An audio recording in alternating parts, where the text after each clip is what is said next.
landscape photography world. How are you going? Yeah, I'm good, thanks. Thanks for inviting me on. Absolute pleasure. Followed you a little bit and love your work. Why don't you tell people who you are, where you're from, and what what got you into photography? Yeah, sure. So my name's Sean Kinchela. On Instagram, a lot of people know me as Local Famous or Local Famous Photography. So I live on the far south coast of New South Wales, near Nabooma, paradise, God's country. Absolutely. What got me into photography was really being around the south coast. I was born in a small town called Bowral, where there's just a lot of bushlands and rivers and that. Yep. And then when I first moved to the south coast as a kid, I wasn't used to seeing beaches or crystal clear water. I just felt like I was on holidays in Fiji somewhere. Nice. So then, yeah, so I quickly snapped up a camera and really dove into it. Like really, yeah, just anything with long exposures, astrophotography, underwater, obviously. Yep. And yeah, like it's just become like, oh, what's the word? It's become a fascination. Okay, cool. So let's talk a little bit about where you're from and how that journey started into getting into photography. A lot of people talk about just enjoying being in the landscape and seeing stuff and saying, all right, well, that looks like it could be a picture, taking their camera out. Was that how it was started for you, or? Yeah, I'm an artist as well. So I'm a graphic Okay. designer, a painter. Yeah, so when I look at a landscape, I see like a story behind it. Hmm. And I guess a lot of that comes from my Indigenous heritage as well. Yeah. So, like when I see a lot of seascapes, I see like shapes of animals out of them. And around the south coast, we've got loads of them. We've got horsehead rock, Yep. kangaroo rock, sharkhead rock. We got so like the landscape on the south coast. There's so many stories to tell, Yeah. and it just yeah, it's fascinating taking a picture and then the picture and the landscape telling the story itself. And depending on the viewer, everyone sees that story in a different way as well. Yeah. You mentioned your Indigenous heritage. I'm interested in talking about how that has shaped some of your photographic style and how those stories interconnect with the landscape in which you're actually taking photos. Yeah, like I was saying before, I'm an artist as well. So I've been painting since I was in primary school. And a lot of my inspiration for photography and painting comes from both the land. So I might be flying my drone, taking photos of the ocean, and I'll see certain patterns from the water ripples and that, and then I'll paint that onto a canvas and tell the Yep. story of the waters through the patterns and whatnot. And same as photography, like I try and see something that's not there, like the animal sculptures, the flow of water, the way it flows around the seascapes, and really try and put a story behind it. And Mm-hmm. then it makes me think, especially being around here, there's not a lot of light pollution. So being out at nighttime, taking photos of the stars and whatnot, and it makes me think how like my ancestors would have viewed the stars back in them days. And Yeah. yeah, and just growing up listening to stories from my nan and that, my nan was Stone generation. So my family originally come from Moree, Okay. and my nan was relocated. So that's how we ended up on the south coast. Right. Being living away from family and that, I've been drawn to photography and art a lot more because that's my way of connecting with my culture while I Yeah. live away from my family. That's awesome. Yeah. And I guess what really started you with getting into photography itself? What was it that sort of triggered the bug? Because it's definitely a bug for me. I know that.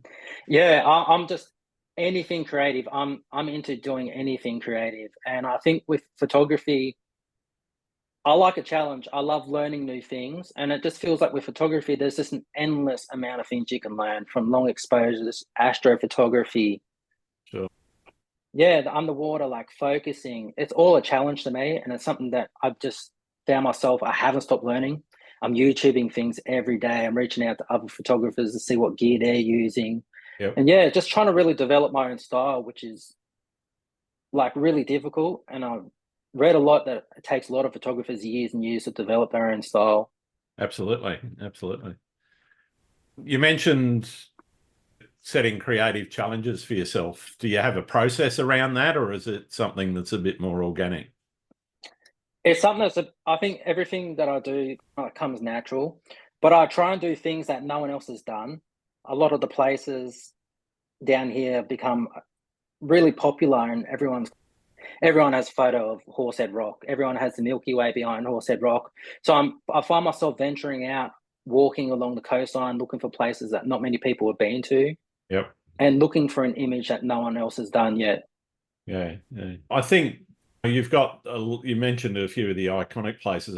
I was down that way myself, and yes, I shot Camel Rock several times, and I actually think I got one of the nicest shots of while I was down there. But we stayed at Gillard's as well, at Gillard's Beach, which I know it's reasonably well known, but it's not. It's a little bit off the beaten track. It's not one that you can just drive past and go, "Oh, there it is." You've got to Yeah, know.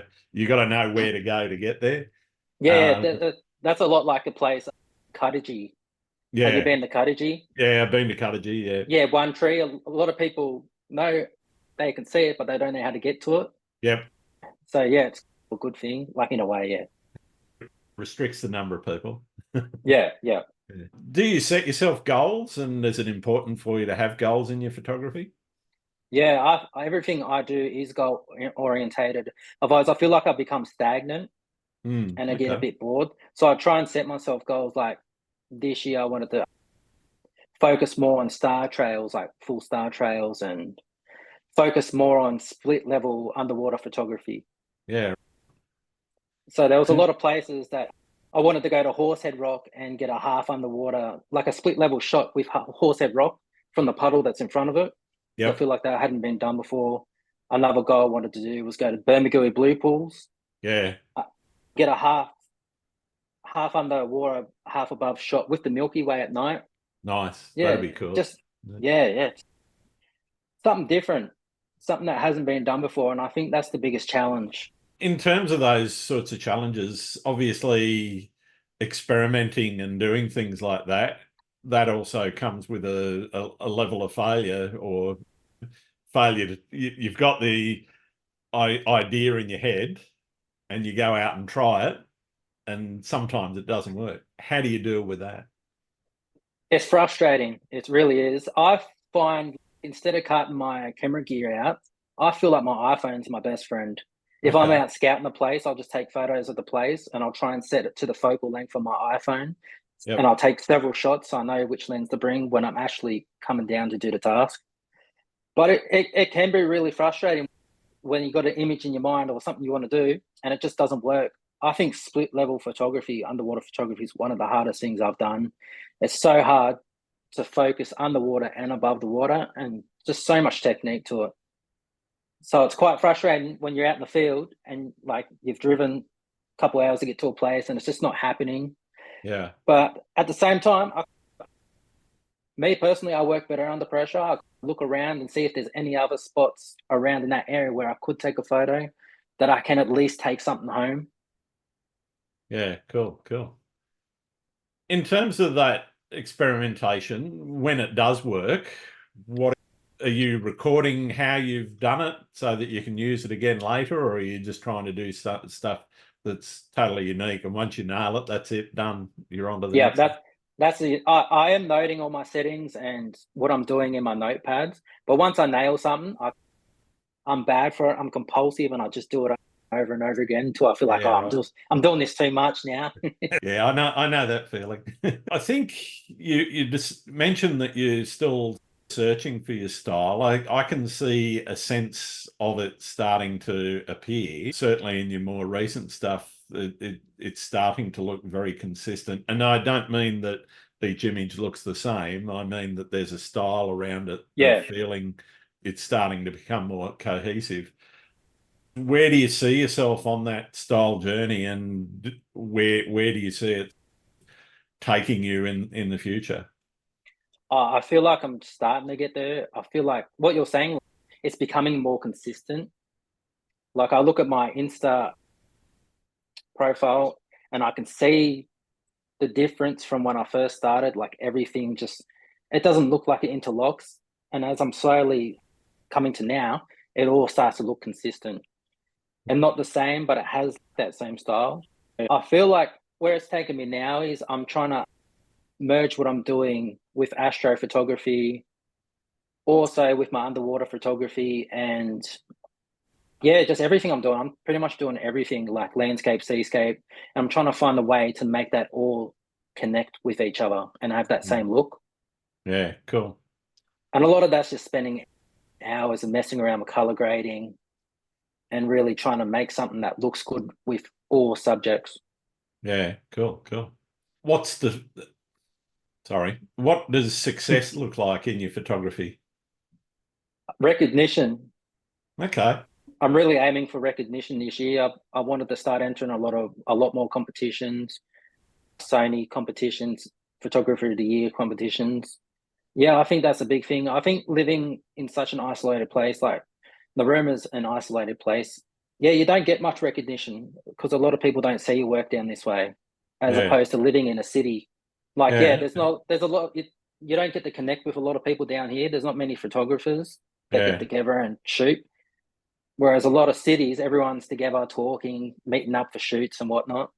yeah. No, I'll give you that. There's definitely, I think, a bit of a community. Certainly in Sydney, particularly around seascaping, there's a lot of people that do that. A lot of people get up into Blue Mountains and that sort of thing. But Yeah.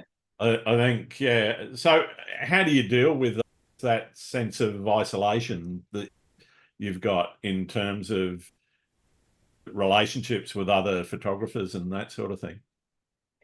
I try and come up to a couple of workshops around Sydney, Gerringong, Kiama, and that, try and connect with people and that. And I guess trying to gain reach online, posting to photography groups, Sure. like the Sony photographer groups, Seascape groups, and that. And really, yeah, just really trying to put myself out there. I think that's the Yeah. only way I can do it on the South Coast because there's not many camera brands come down this way running the workshops like they do in Sydney or the upper South Coast. Yeah. I guess it must be tough to get involved in some of those sorts of things. Yeah, because Sydney is probably about 4 hour drive from here. It's not too far, but it is just to get in the car and go for a workshop. Yeah. Yeah. Naruma's just that little bit beyond, isn't it? Yeah, and there's a lot of workshops closer in Canberra, but when you're Yeah. more seascape focused and Yeah. You're not going to get a lot of seascapes in Canberra, no. nah. Yeah. Are you doing this full time or is it part time? How does photography fit into your life? Yeah, I work full time at the Aboriginal Medical Service in Narooma, so I'm an audiometrist full time. I go into all the schools testing all the Indigenous kids for hearing losses and ear Cool. infections. So I do that from Ulladulla to Eden. When I'm not doing that, I'm at home painting, and when I'm not home painting, I'm out in the field taking photos. I feel like I'm just relentlessly 24/7 work, trying to stay persistent until something happens. Yeah, fair enough. Fair enough. Is it a goal of yours to become a full-time artist? Oh, yeah. I'm pretty much working as a full time artist as right now. I do a Okay. lot of jersey designs. I Yep. designed jerseys for Parramatta Eels last year, the year before, and this year. I've done a lot of other jerseys and that, designed clothing for workwear. Yeah, I'm pretty much working full time as an artist as well. Okay, cool. And how do you find that work life, work photography, work everything else balance? It's working for me. I try and use my artist profile to boost my photography profile. And in the audience that I'm reaching with my photography, I try and use that to connect with my artist background as well. Yeah, right. Right. Yeah, so it's working for me. The balance is pretty good. I just love being outdoors. I love staying busy and consistent. Excellent. Excellent. So how do you bring that brand of yours out into the world? Is it something that you are working on to try and get your name out there? Oh yeah, for sure. It's definitely even just the name, local famous. I got that because I lived growing up. I moved a lot. My parents moved me around a lot, and then when I reached to my teenage years, I grew up, moved back home, met up with my family that we were disconnected with. So I lived in so many different towns. Whenever I went somewhere, whenever one of my friends went somewhere, they knew someone that I knew because I lived there. And that's where the word local famous comes from. And then I thought local famous, such a unique name that someone would remember. If Yeah. they see local famous photography, they're going to be thinking, oh, what are these local famous spots kind of thing. So Yeah. as an attention grabber, Excellent. yeah. Thing to remember about marketing your personal brand. For me, it's my integrity. My integrity is, especially with my Indigenous background, I feel like when I share a lot of my Indigenous artworks or my family, like photos of my family and that, I get a lot of people dropping off due to political stuff around Australia Day and all that kind of Yeah. stuff, which is a shame. But it's a letdown. But at the same time, I've got to stay true to myself and who my family is and whatnot. Yeah. No, fair enough. Fair enough. Talking about family and things like that, what ethical considerations should landscape photographers keep in mind when photographing on places that might be sacred? I was down at Byamunga, which is down near Tathra, Yeah, or between Tathra and Bega, actually, about a week or two ago. And one of the things that I noticed there is obviously signs saying don't go down into the creek because it's a sacred spot. And they've built a beautiful walkway that you can stay out of the little valley where the waterfall and everything is, and the sacred pool. But I also noticed there was a number of people, they weren't necessarily photographers, but they were just tourists with their iPhones or whatever. And they were merrily just getting down yeah. there and going for a swim in the creek and whatever. And I guess, how do things like that present themselves to you as an Indigenous person? To me, I think just the biggest thing is just having respect. And if you're not sure, reach out to someone in that community. There's a lot of land councils around here. Reach out to the land council. Even if you ask someone like, is it okay if I travel down here, or meet up with someone that's local to ask them to take you? And then it's right. I was actually having this conversation with, I've done my scuba diving course over the weekend, and Okay. we're out at Tollgate Islands out Bayman's Bay, and I was like, oh, it's such a shame that we can't go in there because it's a reserve and it's protected, Yeah. because there's so many seascapes around that island, so beautiful. But at the same time, I understood why, to preserve it, respect it, and some people just don't have that respect and would ruin what's out there. Mm, mm. So I think, yeah, just having the respect. If you're not sure, ask a local, and I guess that's all you can really do. Yeah. Yeah. To me, I personally think it's a really important topic for landscape photographers in particular to remember. There was a bit of a kerfuffle recently with somebody who got fined, I think it was down in Tasmania, for flying a drone and taking photos without having a permit. And to me, it's no different to that. It might not necessarily be federal or state law, but there's, to me, there's rules and laws that need to be followed. And I'm really passionate about making people aware of some of the things that they need to be thinking about when they go into these areas. Yeah, like some of them things might seem harmless at the Yeah, time, but if everyone's going down and doing it, then it can become a problem. yeah, exactly. Yeah, yeah, And there's nothing wrong with reaching out to locals or the local land council and whatnot. And there might be someone down there that would give you a tour around and allow you to go down them areas. But it's having someone around you that's local to the area that knows these special sites yeah, that can really, like, yeah, show you around where you're not damaging things. yeah, yeah. I think it's important for people to have a think about what they're doing before they go into some of these places, because certainly on the South Coast, everywhere you go there has some kind of significance for the Indigenous people of the area. Gulliga, which is the mother mountain down there at the back of Tilba, for example, Yeah. and even some of the islands off the coast. They've all got their stories and their, I guess, their place in the Aboriginal culture. And I think learning about that helps you understand the landscape and understand how people have related to the landscape for 40 odd thousand years.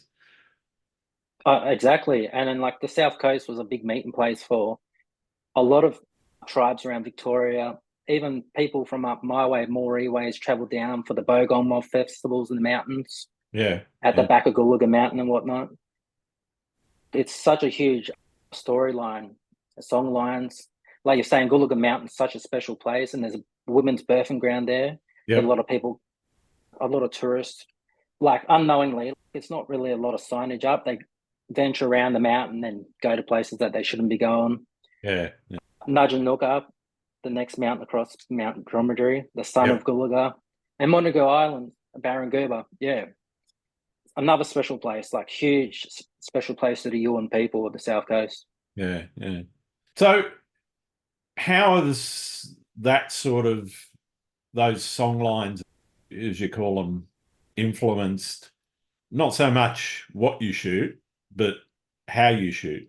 Yeah, I guess like a lot of my photos, like even whale season, when I'm traveling along the coastline with my drone and that, and I'm trying to get some shots with Guluga Mountain in the back. Yep. And I try and tell the song lines, like the whales are a special song line to the Yuin people as well. They Yeah. have their own song lines and stories as well. Getting a photo of the whale with Guluga Mountain in the background, like it's such a special thing. Like I can't really speak on it much because I'm not a Yuin man. I'm a Gamilaroi man. Hmm. My daughter's a Yuin woman. But yeah, it makes me see things in a whole nother perspective and a Yeah. whole nother respect for the land that I live on too. Yeah. For people that don't know the area, can you talk a little bit? We've talked about some of the places there, but can you talk a little bit about what the conditions are like on the South Coast and the kind of things people can expect? Yes, you've got the iconic horsehead and camel and glasshouse rocks and those sorts of things. The sea stacks are there, but talk to me a little bit about some of the other things people can expect to see down there. Oh, the South Coast is. I'm lost for words sometimes when I'm explaining it, especially when I go home and tell family about it. There's no place like it. Starting at Jervis Bay, the whitest sands in the world, Yep. aqua blue waters, grey nurse sharks, wobbegongs, Huskisson, all the way down to Ulladulla, Pigeon House Mountains, a good walk, Hmm. a good bushland lookout. Down to Borley Point, another beautiful place, beautiful beaches. Pebbly Beach, the Murray Marine National Parks. A lot of Yep. people go down there and see the kangaroos on the beach, Yeah, echidnas, yeah. goannas. Turos Heads, another beautiful place, a lesser known place. Like just last week, someone filmed the goanna walking off the beach, swimming through the ocean up to a kayak. Oh, I've never wow. seen a I've never No, seen I've a never goanna seen swim that in the before ocean. either. I'll have to go Yeah, looking for that now. yeah, it's on Facebook. Yeah, type in Turos Heads goanna. Yeah, down the Roma, like everyone's familiar with the Roma. There's a lot of lesser known places that that are hidden in plain sight, like Kangaroo Rock. I don't know if Yeah, you've seen Kangaroo Rock down at yeah. Glass I've House I've Rocks. taken a couple of shots of that in Glasshouse. I've actually got a nice shot of Glasshouse on the wall here that I caught just as the sun was setting, and it's just across the top of the sea stacks, and I Oh, beautiful! yeah, It's a and they're beautiful reflected place. in the water on the sand at the bottom and everything. Yeah. Oh yeah, how beautiful! But yeah, Kangaroo Rock. Not even a lot of locals know about it. When I put up a photo, Yeah, well, like, "Where's you can that?" walk past it, and unless you're actually looking at it from a certain angle, you're not going to recognize it. Yeah, you're not going to recognize it. Other beautiful places like One Tree at Cuttagee, Yep. the Arch at Gorilla Bay. Gorilla Bay is another special, beautiful place. Yeah, I haven't shot down there. It's definitely on the list. There's Yeah, way yeah. too many. Have you seen the Arch? I have, yeah, yeah, Yeah, that's a beautiful spot. That was another spot that I've seen a lot of locals try and keep it touched. They don't want a lot yeah. of people knowing about it. It's very hard in these days, though. Yeah, it's very hard. So I actually got someone to show me where it was. And that's where one of my challenges was. I tried getting a split level shot of the arch, half underwater, half above, because I hadn't seen that done before. Yeah. Bermagui, obviously Horsehead, Camel Rock, the Galuga Mountain. There's a lot of huge rock with stories behind it as well, up on the Yeah. mountain. Where else? Cartagee, Arrogano's a lovely place. Yeah, I Marimbula. love Arrogano. It's one of my favourites down there. And mind you, I've got a lot of favourites down there. There's It's endless. yeah, it is. It is. Arrogano is so lovely because the big, large pebbles on the beach. I Yeah, love that.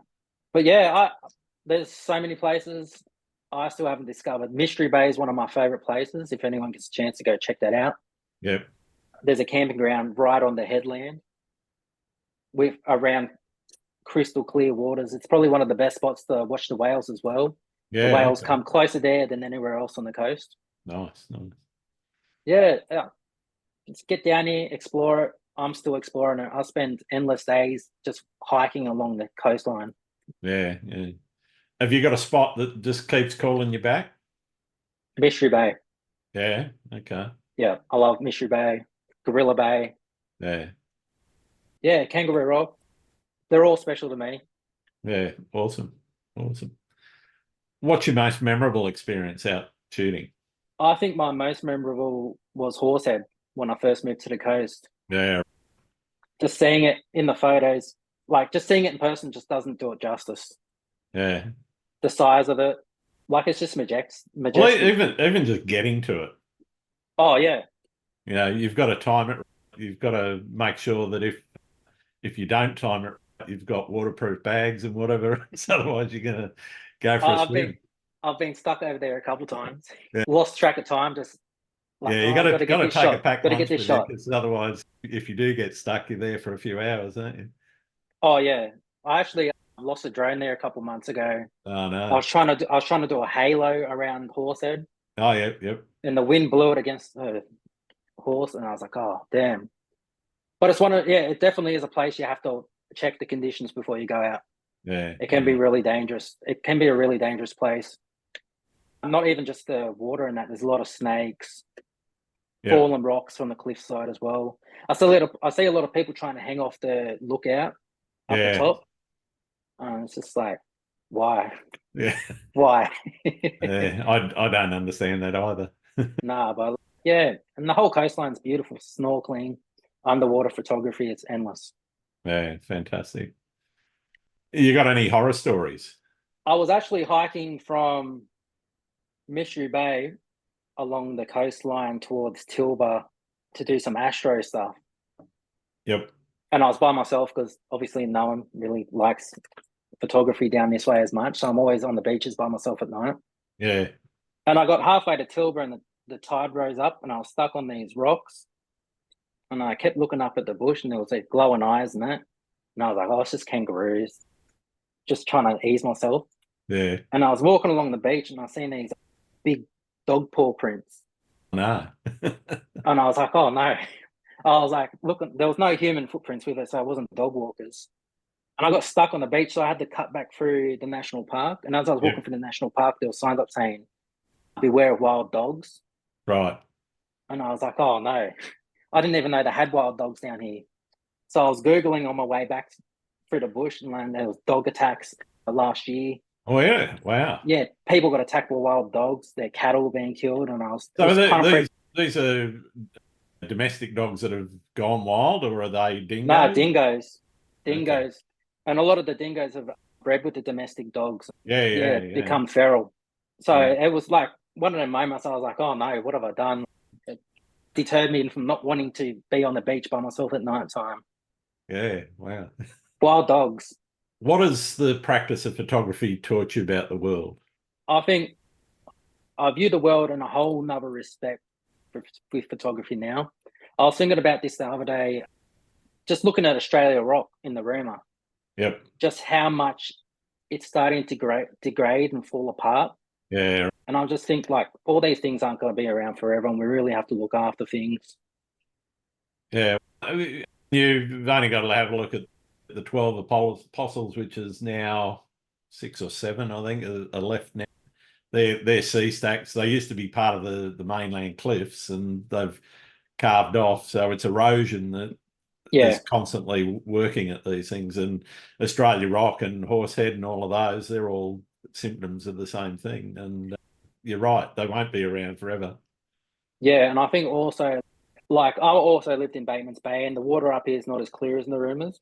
Yeah, And yeah, a lot of people are saying it's from tourism and people leaving rubbish around all the time when yeah, right. holidays come. And I think just respecting our waterways, like the Rumours paradise. Like you don't got to fly to Fiji to see crystal clear water. You can go to Narooma. And Yeah, that's another thing that could be spoiled if not taken care of. absolutely, absolutely. What about how you learnt to process and learnt to do your photography? Where did that come from? Was that formal learning? Was it self-taught? Did you have a mentor or anything? No, a lot of it was just YouTube videos. Okay. Like I'd see a photographer I'd like across Instagram or Facebook, and I'd really look at their photos and I'd be like, oh, that I really like the look of that. I'd look into what gear they were using, and then I'd just muck around with, yeah, success or failure, Yeah, right. trying things with the color grading. Like I'd look at a technique I learned last year was time blending. Like I'd always looked at astrophotography photos. A photographer named Chungy from Sydney, I think he is. Yeah, no, Chungy. Yep. Yeah, I've seen a lot of his photos with the Milky Way, but then the sunrise glow, and I was like, how'd you do that? And then I'd search relentlessly looking for it and realize it's time blending. Yeah, yeah. So just even looking at people's photography and then reaching out to them or searching up on YouTube has been the biggest teacher for me. And I was looking that up for astrophotography, but I found myself doing time blends at Seacliff Bridge Yep. with the light streaks across the bridge and the golden hour glow on the bottom, Nice. Milky Way at the top. Yeah, just being creative and just I'm on YouTube every day looking up photography techniques. Yeah, fair enough. So when it comes to processing, are you straight into it when you get home from a shoot, or do you leave it for a while? I'm straight into it. Or Yeah. if someone's driving me back, I've got my laptop with me. Okay. I'm editing on site. A couple of people I go out with on shoots around here will take photos, and I'll get home and it'll be like 7:30, and I'm already uploading one to Instagram. I haven't even looked at my photos yet. So how long are you spending on an edit? I try not to spend more than an hour. I Okay. feel I feel like the longer I spend on an edit, the more I overdo it. Yeah, yeah. I sometimes agree. Sometimes you just overcook them and you go, I've done that a few times and just gone scrap the whole thing, go back to the original raw and even process the raw and Yeah, getting the lighting right. And a lot, I think, comes down to making sure that you've got the right color separation. And you've got to do that before you start doing the color grading itself. That separation of colors is one of the important things to do in your processing before you get there into the grading side of things. yeah, I completely agree. The color separation is such a huge thing. I find myself looking at old photos on Instagram that I've taken, love the composition and that, and I just look at the edit and I was like, why? Why did I post that? I'll delete it and I'll go back and re-edit it with the new techniques I've learned and I'll Yep. re-upload it. Okay. I don't delete anything. I just leave it because it's where I was at that time. So there's some real rubbish photos up there from me. I guess it shows your progress and it shows people how far you've progressed and come as a photographer. Yeah. And I think that's an important thing to do, to look back at where you were and where you are now. Do you do a lot of that? Yeah, I definitely do. Especially like with astrophotography and stuff. I'll look back, I'll pixel peep how sharp I got stars or how much noise there was in a photo, where my focus was. As I've journeyed with photography, I've picked up techniques like focus stacking. Yeah, And yeah, then I was just going through a phase of focus stacking everything. And then I've grown into watching people edit their photos on YouTube and adding depth in that. And I'm like, oh, well, maybe I shouldn't focus that, and maybe I should leave that depth in the background. But I guess it's like what you see when you're out there, and what you want your edit to be as well in a Yeah. creative perspective. Oh, it's all about creative choices, isn't it? You've got to decide what you're going to do, and sometimes that starts in the field or even before you get in the field. But other times it's a process that you get into at the end. Yeah. What do you think about the new AI photography stuff? I don't see, if you're talking about the stuff inside Photoshop, for example, where it'll do autofill and whatever, I think that's okay for some of the edges of things. I really like the object removal tools, Oh yeah. because getting rid of rubbish that, when I say rubbish, it's just extraneous stuff that you don't want in your composition that was there. And yeah, okay, there's some people that say, well, that's the shot and it's got everything in it. But to me, there's a telegraph pole that's in the middle distance that is a bit of a distraction. I'm gonna ditch it, because for Oh me, yeah. I don't want to. That's not what the scene's about. Yeah, yeah. No, I was talking about like the how they generate whole images. Oh, yeah, generated imagery. I don't call that photography personally. To me, it is, and I'm not even certain. I guess you could call it art. There's a art in creating the prompts that you need to put together to come up with something that you want. There's definitely some ethical questions around what's fed that image. And I know that there are people that have taken their own photography, fed that in, and used that as the base. That's legitimate, and that is a form of art. I just don't, in terms of landscapes, I don't see it as being something that is terribly interesting, because a fake landscape that doesn't exist doesn't really interest me. Yeah, it might be pretty to look at and you go, oh, that's nice, but beyond that, not that fast. I would be worried though if I was a product or a fashion photographer and I don't mean the top end guys. I'm talking about a middle of the road Yeah. photographer in those genres, because I can see companies with dollar signs in their eyes saying, "Oh, I can do this for virtually nothing," as opposed to paying 400, $500 an hour for a photographer, plus models, plus all of the extraneous bits and whatever that they'll get charged for. Yeah, no, exactly. And I think is for me it's real ethical as well when people post it up as a photo and don't really put it out that it's Oh yeah, composite. anyone that's trying to deceive people, bugger that. That's just being dishonest. Yeah, like I felt catfished a couple times seeing a Yeah, seascape with these pretty flowers on the edge, waves, star, star, a starburst. I'm like, where's that? yeah. Try and look it up and then realize that it's not even real. I'm like, No, that's it. I saw Kenneth Rose, actually. He posted something. I think it might have been on Facebook. I'm not sure, but he had one of his images fed into an AI, and a photography in inverted commas group posting without any kind of credit to it. And he posted his image and their image side by side. Yes, they're different, but you can see where the AI generation was based on his image, yeah, because the elements that are in there, I think it was a cactus with a moon set. And he took the time to go out there into the desert and take this photo of these cactus and the moon setting and these clouds across it and whatever. And somebody's literally ripped that image and fed it into AI, and then trying to palm it off as actual photography. yeah. See, that's unethical, and I guess people don't understand that as well. All the hours people spend at night, especially with astrophotography, and a lot of their nights you could get 1,000 images, and there could be one thing off, whether it's focus or, and that could be a whole night wasted. So Yeah, I like. a lot of people invest. countless nights out in the field. And then for Yeah. someone to come and just feed it to AI, it's just Think of taking a full moon shot, right? You get one of them a month.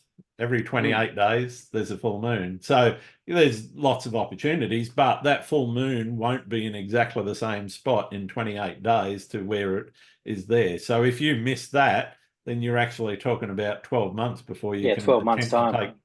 take that shot again to get the exact shot. You can take one that's close, but it won't be quite the same. And anything can change in that time. That cactus could die, Absolutely, yeah. anything. So yeah, I think if the person's not going to credit the photographer, that's just not, it's not right.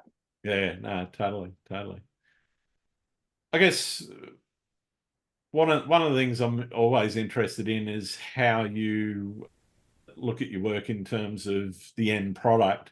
Are you printing much of your work, or are you just posting it on social media and it's only ever seen there? I do. I have been doing a lot of prints lately. I have had a lot of people requesting them, and yeah, I have been doing a lot of prints, but only for local people. Yeah, So a right. lot of my stuff is just for social media. Yeah, yeah, cool. There's absolutely nothing wrong with that. I'm just interested. To me, one of the things I do is I actually, and I'm in the middle of creating one at the moment, is create a book each year. I don't try to sell it to anyone. This is it's kind of like the old photo albums. I'm an old fogey, so. But to Love me, there's photos. nothing nicer than leafing through a nicely printed book that actually has your work in it.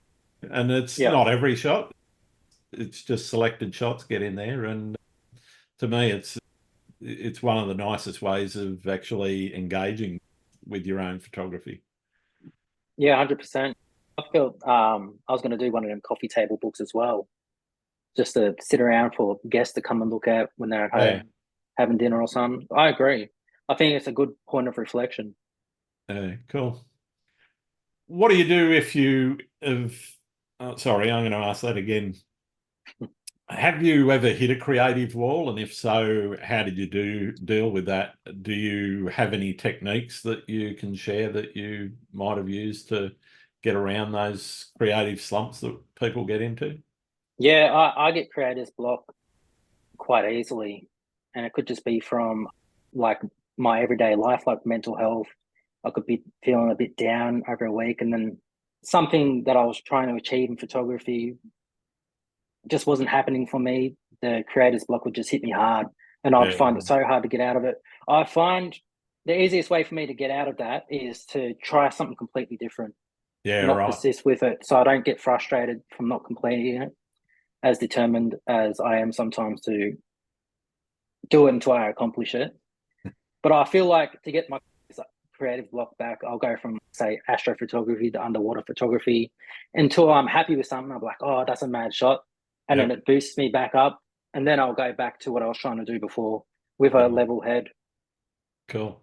What do you think is the future of photography? I think the future of photography is tourism. Now COVID's over, a lot of podcasts, product reviews, but it's scary with all this AI stuff as well. I think about that a lot. Yeah, yeah.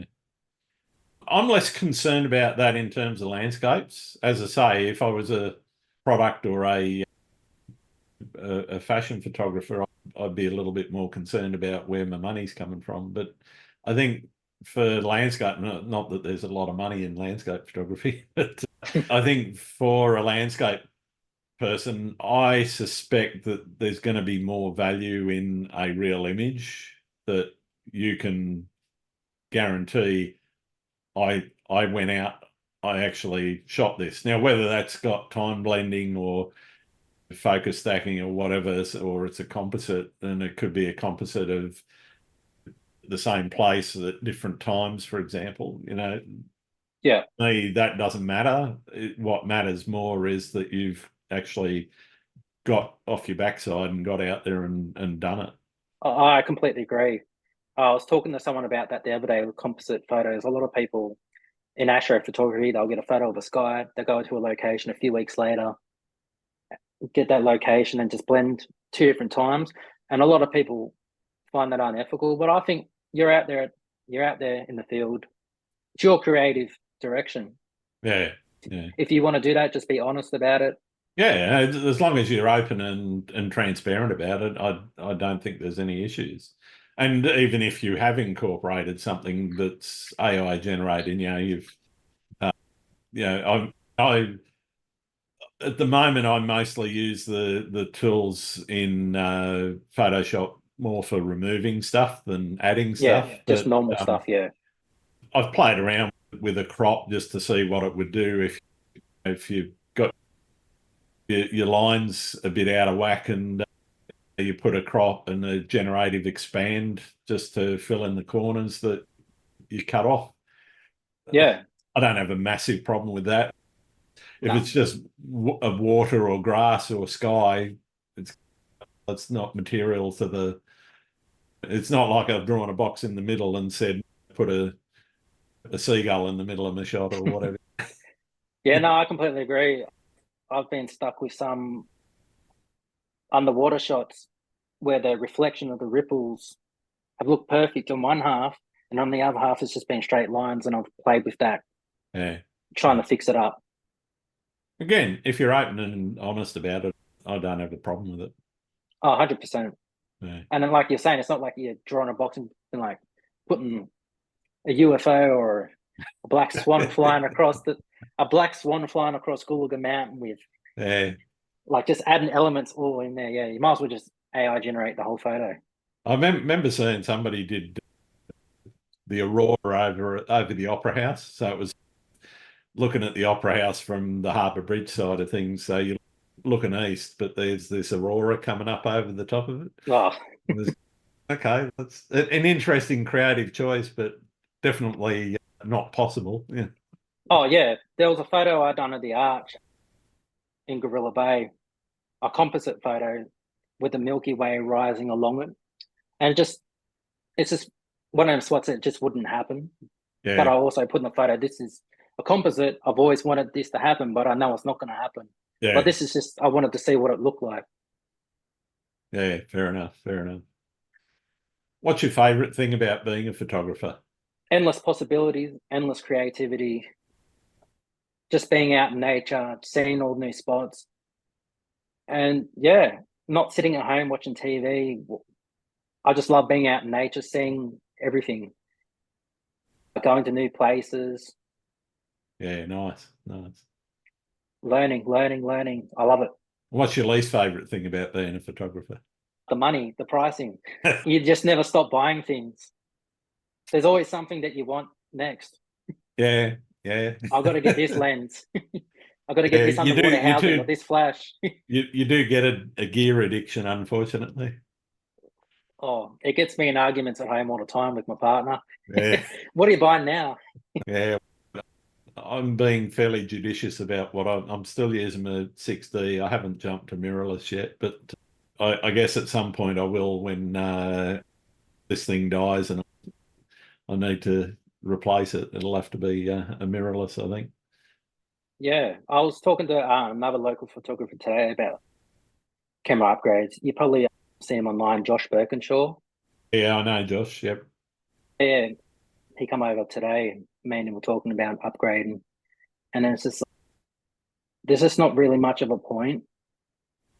Yeah, new cameras are coming out all the time with little features, but they're always missing something. Yeah, Like each camera model has its own little thing. It's not yeah, like you can do video and photography all in one. So I guess unless it's worth upgrading, save your money. yeah, absolutely, absolutely. I'm more into spending on lenses than anything else. Yeah, that's become my new addiction now. Lenses, quality glass. I bought a couple lenses a couple of weeks ago, and then I've taken them in to shoot some underwater stuff, and I just didn't like the way that the pictures come out. It was too soft, and I was like, oh, I'll sell this one, and I'll go and buy another one. And I guess it's like real. Yeah, you just don't know until you get out in the field with them. Fair enough. What's the best and or worst piece of advice you've ever been given? The best or worst piece of advice? Oh God, that's hard. Like for photography or just Oh, in it general? could be life, the universe, anything. Oh, the best piece of advice I got was probably from my uncle. He said, some names will open doors to you and some names will close. So like when you're name dropping, say family members or friends, yeah, some people are like, oh, such and such, oh, that's so good. And other people might just change their whole opinion on you because you're associated with Because that you're person. associated with them. Yeah. So that is probably the best piece of advice I've ever received in life. Yeah. Some names will open doors and some names will close them. Yeah. That's nice. I like that. Are there any photographers out there that you think I should be talking to? Like I was saying, I'm on the South Coast where there's not many photographers. There's a really good photographer. I feel like he's pretty well known on Instagram, and his Instagram name's Two Lost Aussies. Yep. I think he's a really underrated photographer. I go out and shoot with him every now and then. Mm-hmm. And the only other two photographers I've been really paying attention to, or three, is Josh Birkinshaw, Yep. Jordan Robbins, if you've seen his stuff. I can't say I have actually. I might have, but don't recall his name. He's probably like one of the best underwater photographers in Australia. Yeah, cool. He's from Jervis Bay. Yeah, look him up, Jordan Robbins.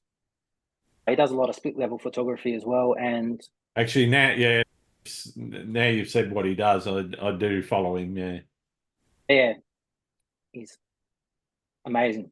Yeah. And Changi, apart from that, can't really think of anyone else. But the last three are pretty well known photographers like Jordan, Josh, and Yeah. Changi. I've had Josh and Chungy on the show before. Yeah. But yeah, Two Lost Aussies. I'd give a shout out to him. All right. I'll give Andrew a shout then. Yeah.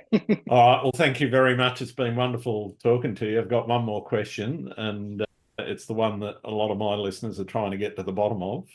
Do you like pineapple on pizza? Love it. Like, who wouldn't? Who wouldn't? It's my favorite pizza. Awesome. All right. Thanks so much, Sean. It's been wonderful having a chat, and I'd like to give your stuff a bit of a pump now and let people know where they can find your work. Oh, thank you. I appreciate you reaching out, and love your work as well. Thank you. Thank you. So where can people find your work, mate? On Instagram, Local Famous Photography. On my photography side, a lot of my artwork on Local Famous. Yeah, just anything. Type in Local Famous, you'll see my name come up. Cool. On Google, social medias, it comes up straight away. No worries. I'll go hunting and I'll put all the links in the show notes for you. Cool. Thanks. Appreciate it, Grant. All right. Thanks, mate. All right. See you, buddy. Thanks again for listening to Landscape Photography World. I hope you enjoyed the show, and keep listening because I'll be joined by some great guests in upcoming episodes. You can find my work in this podcast at grantswinburnphotography.com. I'm also on Vero, Twitter, YouTube, Instagram, and Facebook. I'm Grant Swinburne. Hope to see you out shooting soon.